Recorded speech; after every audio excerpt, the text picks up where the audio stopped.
दोस्तों एक बार फिर से स्वागत है आपका प्रजापति न्यूज में। Tick tock tick tock tick tock. दोस्तों क्या आपको मालूम है मुकेश अंबानी टिकटॉक को खरीदने वाले हैं और जल्दी टिकटॉक भारत में शुरू होने वाला है। चलिए इस न्यूज को पूरा देखते हैं, क्या है पूरा मामला। दोस्तों जैसा कि हम सभी जानते हैं कि टिकटॉक लगातार अपने आप को दुनिया भर के मार्केट में बनाए रखने के लिए हर तरह की मुमकिन कोशिश कर रहा है, खास करके भारत में, क्योंकि जब से टिकटॉक भारत में बैन हुआ है उसका हाल बेहाल है।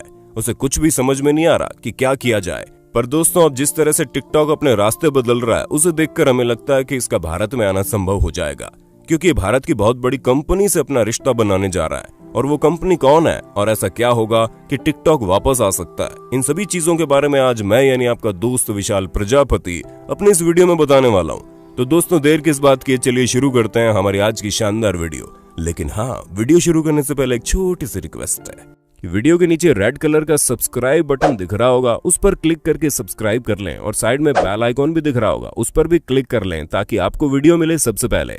ये बात तो हम आपको अपनी कई वीडियोस में बता चुके हैं कि जब से टिकटॉक भारत में बैन हुआ है तब से इसका दिन प्रतिदिन नुकसान होता जा रहा है। जहां अब तक टिकटॉक को करोड़ों का नुकसान मात्र भारत की वजह से हुआ है, और ऐसा सिर्फ और सिर्फ इसलिए हुआ क्योंकि जितने लोग भारत में टिकटॉक देखते हैं उतने शायद कहीं और नहीं देखते।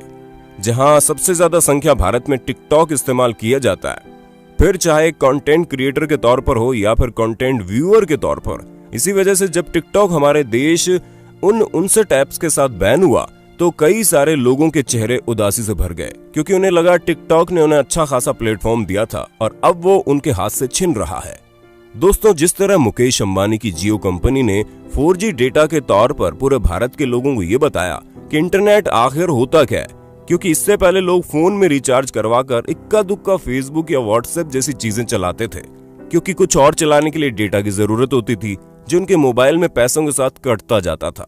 और इसी वजह से लोगों के लिए इंटरनेट मतलब फेसबुक या व्हाट्सएप तक ही सीमित हो गया।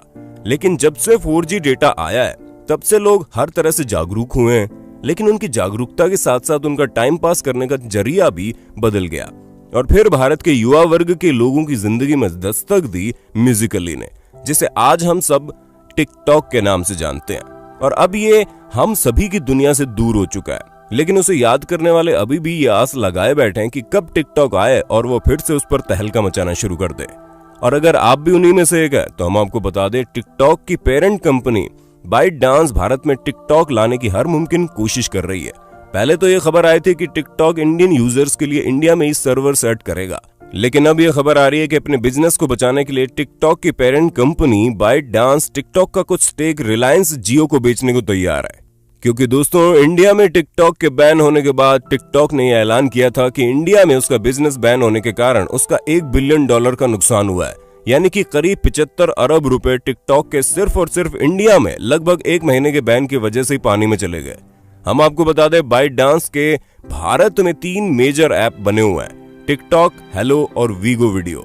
दोस्तों ये चाइनीज कंपनी इंडिया में अपने बिजनेस को बढ़ाना चाहती थी, लेकिन अब सब कुछ सत्यानाश हो गया। यहाँ उनके मंसूबों पर पानी फिर गया और अब वो अपना सर पीटने के अलावा कुछ भी नहीं कर पा रहे।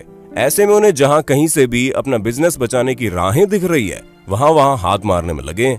पर ऐसा इसलिए भी हो रहा है क्योंकि इंडिया के बाद अब दूसरे देश भी टिकटॉक को बैन करने की बात कर रहे हैं, जहां पर हम आपको पहले ही बता चुके हैं डोनाल्ड ट्रंप ने खुद टिकटॉक को अमेरिका में बैन करने की बात सबके सामने कही थी, और उसी के चलते टिकटॉक ने माइक्रोसॉफ्ट के साथ जुड़ने का फैसला किया ताकि अपना बिजनेस अमेरिका में बचा सके।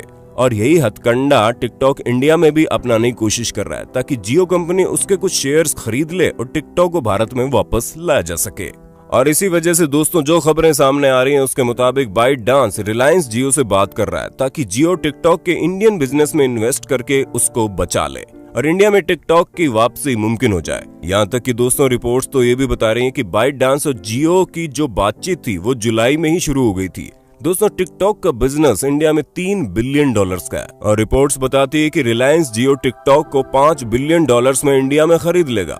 ऐसे में दोस्तों अगर जियो टिकटॉक का स्टेक परचेज करता है तो वो इंडियन मार्केट में इस ऐप को पूरी तरह से अपना बना लेगा, जिसके बाद टिकटॉक यूजर्स फिर से इस ऐप को इस्तेमाल कर सकते हैं और जिसके अकाउंट में जितने भी वीडियोस और फॉलोवर्स थे वो भी उन्हें वापस मिल जाएंगे।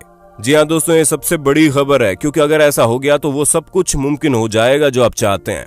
हालांकि ये दोनों कंपनियां अभी तक किसी भी एग्रीमेंट पर नहीं पहुंची है, पर हो सकता है अगले कुछ दिनों में इस पर कुछ स्पष्टता मिल जाए और ये पता चल जाए कि ये डील होगी या नहीं। क्योंकि अगर टिकटॉक जियो के साथ मिल गया तो जाहिर सी बात है इसका इंडिया में आना कंफर्म हो जाएगा। लेकिन अब बात यहां फंसती है कि क्या जियो टिकटॉक का हाथ थामेगी या नहीं। दोस्तों, आपको क्या लगता है, क्या जियो को टिकटॉक के इंडियन मार्केट पर अपनी पकड़ बना लेनी चाहिए या नहीं? अपना जवाब हमें कमेंट बॉक्स में जरूर देना और ऐसे इंटरेस्टिंग वीडियोस को लगातार देखने के लिए हमारे चैनल प्रजापति न्यूज को लाइक, शेयर और सब्सक्राइब करना बिल्कुल मत भूलना। और हाँ, हम फिर मिलेंगे नई वीडियो के साथ। तब तक के लिए जय हिंद, जय भारत। दोस्तों, आपकी स्क्रीन पे 2 और वीडियोस दिख रही हैं, जिसे देखने के लिए आप इस स्क्रीन पर क्लिक करें। दोनों देखिएगा, बहुत अच्छी वीडियो बनी है।